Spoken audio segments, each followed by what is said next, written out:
I've been thinking about another writing project that I want to share that I think is going to be helpful to people. And one of the concepts that I've been thinking about is, as Maurice Nicoll saying, these books, the canonical texts of Gurdjieff and Ouspensky and Fritz Peters and all of the names, we can list off all the names, they're coming from a higher level of being than influences which make up normal life on earth.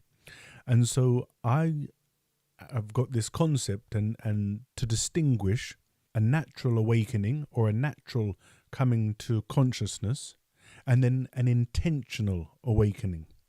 So, and quickly, an example of a natural awakening would be you're reading In Search of the Miraculous or any of the other work texts, and you're reading, the intellectual center is working, but you're reading something that sort of makes you feel quite emotional. You know, you're reading a powerful passage from Gurdjieff. It makes you feel an intense longing to awaken, you know, that I don't want to be asleep. I want to try and wake up. And then you sort of have a sensation of your whole body, and then you're awake for a moment.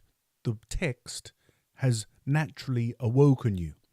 But then you're off in your day, you're going to work, you are on your lunch break, and you're not reading a text. You're just walking to the shop to get a coffee. And now you're walking along and you remember the reading that you had this morning or one of the texts, or you remember the concept that one should remember themselves. They never do. And you say, here I am walking to get my coffee.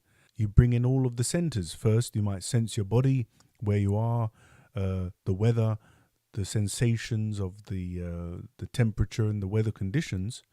Then you might, how am I feeling? Am I, in a state of irritation, of worry, of joy, of exuberance?